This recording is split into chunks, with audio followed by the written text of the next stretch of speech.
맛집 장강 말고 장윤미 강전의 변호사가 꾸며보는 시사 맛집 장강이 왔습니다. 장윤미 변호사의 장, 강전의 변호사의 강을 따서 시사 맛집 장강이 됐습니다. 두 분 모셨어요. 장윤미 강전의 변호사입니다. 어서 오세요. 어서 오세요. 안녕하세요. 네. 아유, 요즘 아주 이 소식이 가장 법조뿐만 아니라 사회에서도 이제 이슈가 되고 있는데 저희도 한번 다뤄봐야겠습니다. 네. 배우 정우성 씨가 모델 문가비 씨와 낳은 아들이 사회에서 낳은 아들이 친부임을 인정을 했어요.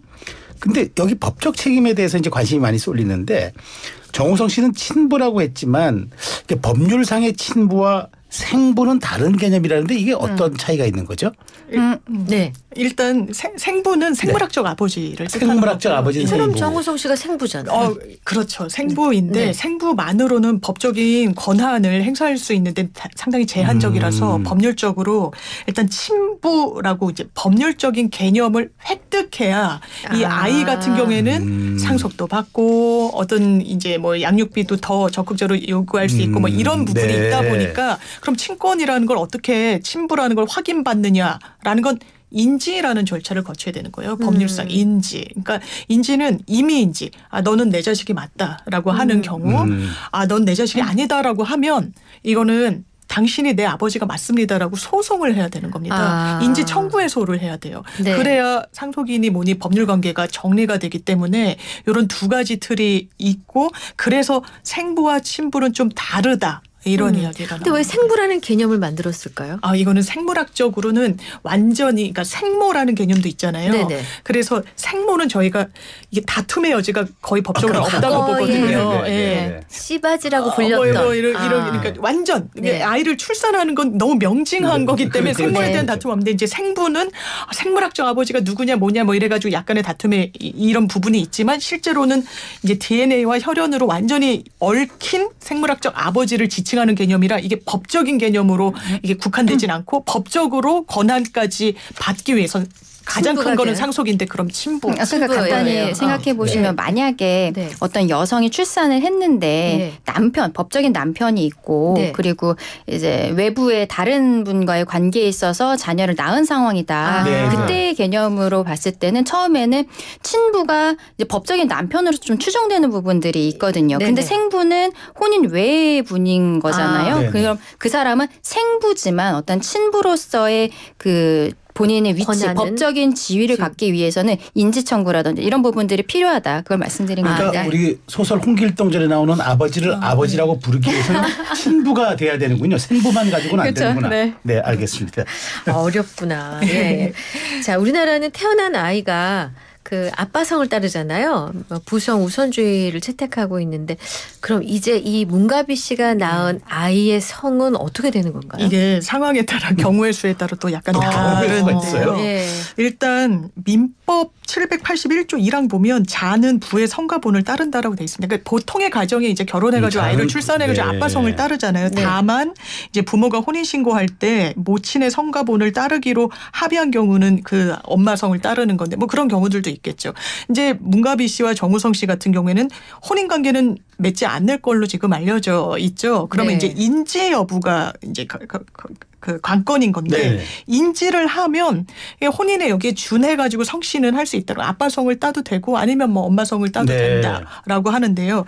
인지를 하지 않아. 그러니까 만약에 정우성 씨가 지금은 내 아이가 맞다라고 인정을 했습니다만 내 아이가 아니다라고 하는 경우도 있을 수 있잖아요. 그러면 약간 복잡해지는데 이제 엄마가 보통은 권한이라고 하는데 보통은 엄마성으로 아이를 이제 가족관계 등록부에 등록을 하죠. 그런데 만약에 나는 곧 죽어도 아빠성을 이 아이한테 주겠다라고 하면 지금은 그 절차가 없기 때문에 이거는 아까 말씀드린 인지청구에 소로해서 완전 친권자가 아빠다, 친부가 아빠다, 이 사람이다, A라는 사람이다 라는 것을 좀 확실하게 법원으로부터 확인받는 게 아빠성을 쓰는 가장 확실한 방법이라고 합니다. 그래서 이제 만약에 지금은 이민지를 이미 하지 않았을까라고 생각을 생각을 해요. 왜냐하면 임신했을 때부터 알았다라고 이야기를 하고 지금 대외적으로도 법적인 책임을 다하겠다라고 이야기를 하는 것을 보면은 아이가 출생신고를 할 당시부터 엄마와 아빠로서 같이 그 인지가 되었을 수도 있는 것이고 만약에 출생신고를 문가비 씨가 혼자 했다라고 해도 정우성 씨가 이미 인지 재판상으로 하지 않고 본인이 내 아이가 맞다라고 하면서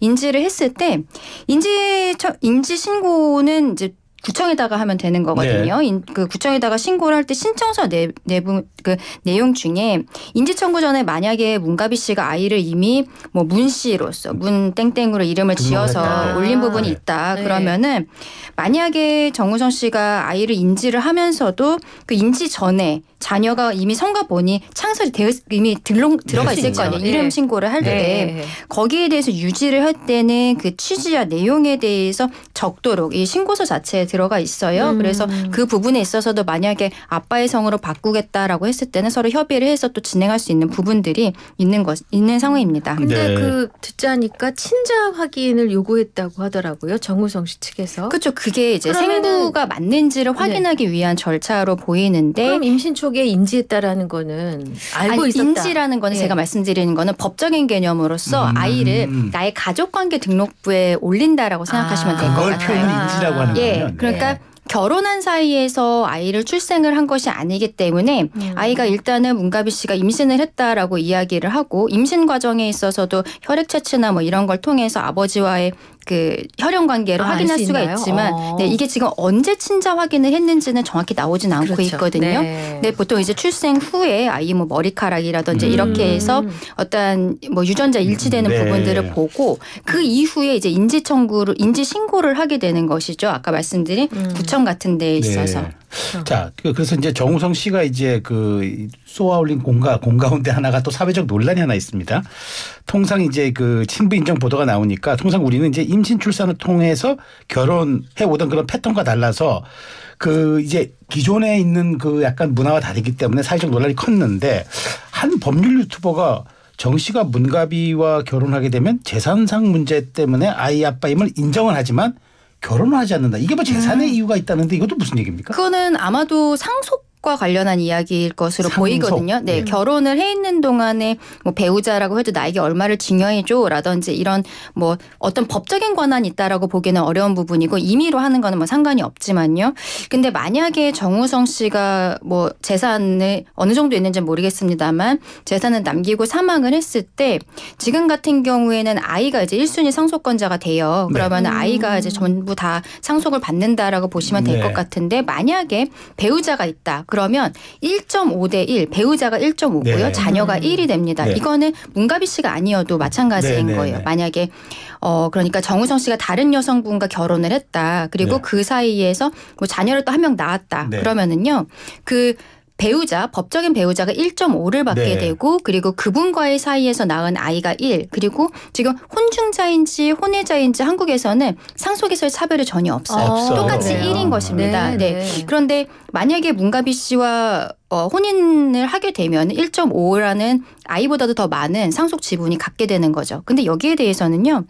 뭐 조금 나간 이야기이긴 한데 만약에 다른 자식이 없는 상황에서 이렇게 아이가 성년이 되기 전에 정우성 씨가 만약에 사망을 했다. 뭐 이런 말씀은 조금 어렵지만 그런 경우에는 상속인이 이제 아이밖에 없는 거잖아요. 그러면 아이가 아빠의 재산을 다 상속을 했는데 미성년자면 이 재산에 대해서 본인이 다 처분을 할 수가 없기 때문에 그 실제로 정우성 씨의 재산을 모두 아이가 상속을 받았을 때 그 상속 재산에 대해서는 실질적으로 권한을 행사할 수 있는 거는 아이의 친권자인 또 문가비 씨가 될 수 있는 것이죠. 그럼 친자라는 사실만으로도 상속인이 되는 거예요? 그렇죠. 친자라고 해서 인지 청구. 그러니까 지금 인지라는 얘기가 계속 나오잖아요. 아마 한자는 같을 거니까 내가 너를 내 아이로 인정한다, 인지한다는 건데 이미 인지가 있어요. 너는 내 자식이다. 강제 인지라는 게 있어요. 재판을 통해서 당신 아들이다, 뭐 딸이다 이렇게 인지를 시켜버리는 건데 아마 정우성 씨가 몇십 년을 탑배우로 이제 생활을 했으니까 재산이 뭐 정확하지 않지만 상당히 많을 거다. 네. 그러면 짚어주신 대로 상속 이슈도 사실 있는 거고요. 그렇군요. 그러니까 이혼식, 그러니까 법률혼을 해서 이 법률 관계를 맺어서 법률상 배우자로 된다는 건 공동재산을 형성한다는 거고 경제 공동체가 된다는 거라서 네. 만에 하나 혼인관계가 종료되면 대단히 많은 부분을 또 이렇게 떼어줘야 되는 거 아니냐 뭐 이런 이야기까지 좀 나오고 있는 것 같습니다. 그러니까 인지가 되면은요. 우리가 동사무소가 여러 가지 서류를 띨 수가 있는데 그중에 가족관계등록부라는 게 있어요. 그렇죠. 가족관계등록부에 나오는 거예요. 그러니까 문갑이 아이의 가족, 네. 아이를 중심으로 한 가족관계등록부를 떼면은 네. 엄마 문갑이 아빠 정우성이 다 나오는 거죠. 그렇게 돼 있어요, 지금? 그리고 정우성 씨의 가족관계등록부를 띄어도 거기에 배우자로서 문갑이 씨는 들어가지 않지만 자녀로서 이 아이가 들어가 있는 것입니다. 네. 그리고 문갑이 씨의 가족관계등록부에도 당연히 아이가 있겠죠. 다만 배우자란이 이제 공란으로 되어 있는 지금 그런 상황으로 보입니다. 네. 그렇군요. 네. 그러니까 가족관계 등록부에 들어가기 때문에 뭐 상속이라든지 이런 것들이 있어서는 그게 혼중자인지 혼외자인지 이런 것들이 전혀 나오지 않아요. 그리고 혼인관계 증명서라는 게 있는데 정우성 씨의 혼인관계 증명서를 봤을 때 배우자는 이제 공란으로 되어 있겠죠. 그럼 만일 이제 이후에 두 사람이 결혼을 혹시라도 하게 된다면 혼외자의 지위가 바뀝니까 그러면?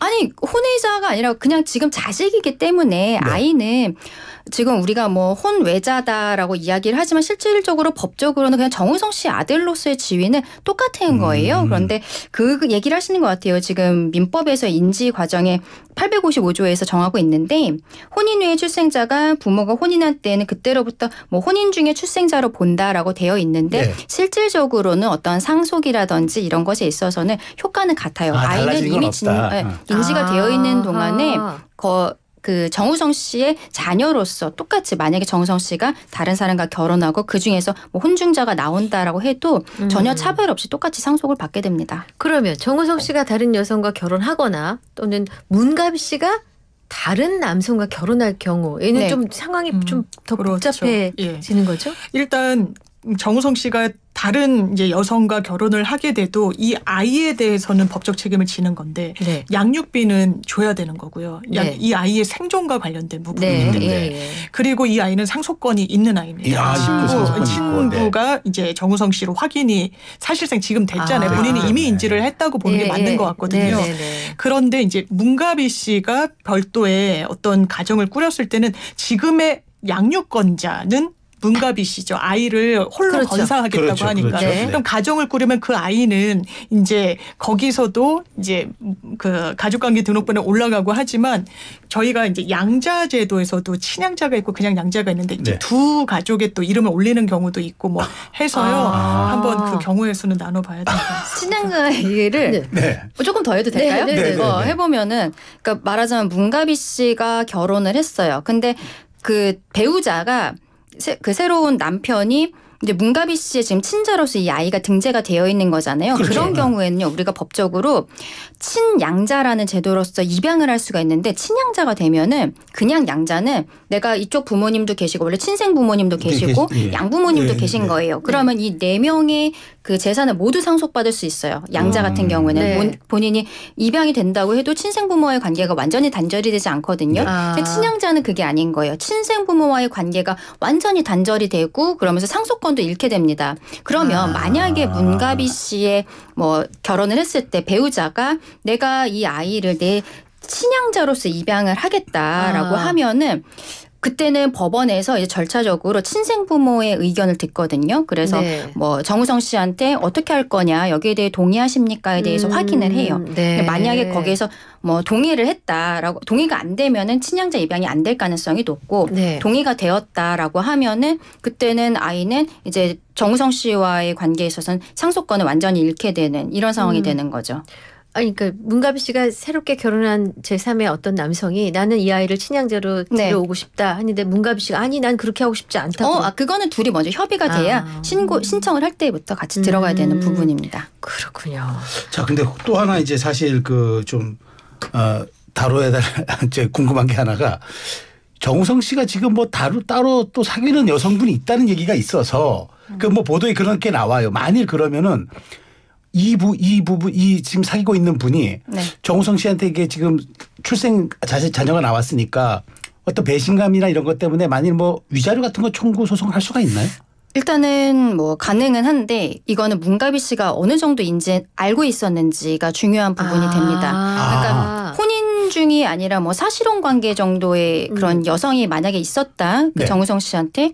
근데 이 어떠한 다른 여성과의 관계로 인해서 아이가 출산까지 됐다는 거잖아요. 그러면 사실혼 관계에 대한 뭐 파탄의 책임이라든지 이런 거를 물을 수가 있어요. 그런데 만약에 문가비 씨가 정우성 씨에게 다른 여성이 있다는 것, 뭐 사실혼 관계 정도가 된다는 것에 대해서 모르는 상황이었다. 정우성 씨가 전혀 그런 이야기를 하지 않았다라고 하면은 청구를 했다라고 해도 민사는 뭐 누구나 청구를 할 수 있는 거니까 청구했다고 해도 기각될 가능성이 높아 보입니다. 아니 근데 인지의 영역이 애매하다는 건 우리가 다 알잖아요. 이제 이게 알다 모른다라는 거는 그 굉장히 애매한 재판이 될 것 같은데요. 그래서 유전자 검사를 거의 필수적으로 합니다. 원고 측에서 나를 인지해 주세요라고 하는 측에서는 유전자 검사를 통해 가지고 확인받는 게 통상적이긴 합니다. 아주 확실한 방법으로 가기 위해서요.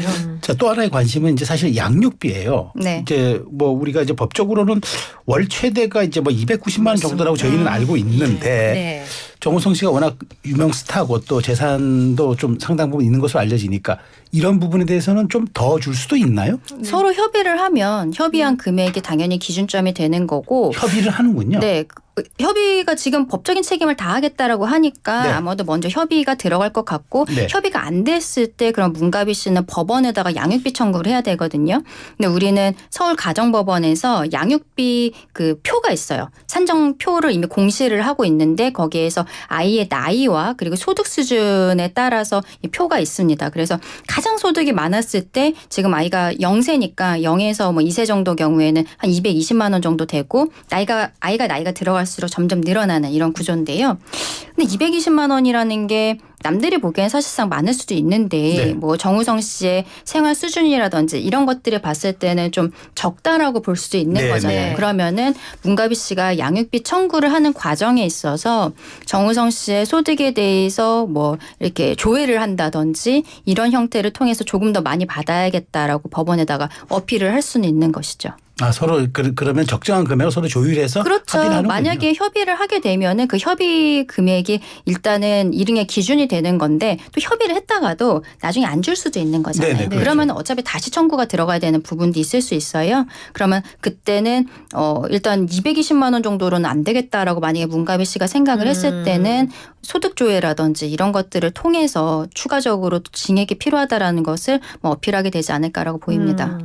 이번 일로 그러니까 결혼하지 않으면서 아이를 갖는 가정의 형태에 대해서 관심이 많이 쏠리고 있고 유럽 같은 경우는 40%가 넘더라고요. 맞습니다. 이렇게 출산된 아이. 우리는 4몇 %대인데 그럼 앞으로 이렇게 생겨날 아이 혹은 그런 가정의 형태를 위해서 뭔가 법이 뭐 보완되고 준비되고 사회적인 어떤 인식이 바뀌고 해야 될 숙제들이 너무 많아졌어요. 굉장히 많죠. 왜냐하면 저출생 문제는 너무 사회적으로 직면한 문제인 측면이 분명히 있고요. 이런 걸 왜냐하면 제가 어렸을 때도 프랑스에선 되게 출생률이 낮대 뭐 이런 얘기를 들었는데 여러 가족 형태를 인정해 주면서 출생률 문제도 해결이 된 원인 중에 하나로 꼽더라고요. 그렇다면 우리도 여러 가족 형태들 정말 이른바 정상가족이라는 거에 왜냐하면 그걸 중심으로 제도를 짜고 지원하고 예산이 짜여지면 거기를 벗어난 형태에서는 아이를 잘 건사할 수 있는 가정으로 기능을 하지 못합니다. 그래서 최근에도 법원에서 엄청 유의미한 판결이 있었던 게 그 건강보험료와 관련해서 동성 커플에 대해서 인정을 해줬던 부분이 있거든요. 그러니까 여러 좀 열린 자세를 좀 사회가 요청받고 있는 상황 속에 또 정우성 씨가 더 주목받는 게 아닌가 싶습니다. 그래서 여러 가지 정우성 씨가 많은 사회적 문화에 대한 이런 논란까지 이제 많이 제공하고 있는 것 같은데 하여튼 고민해볼 여러 가지 지점이 있는 것 같습니다.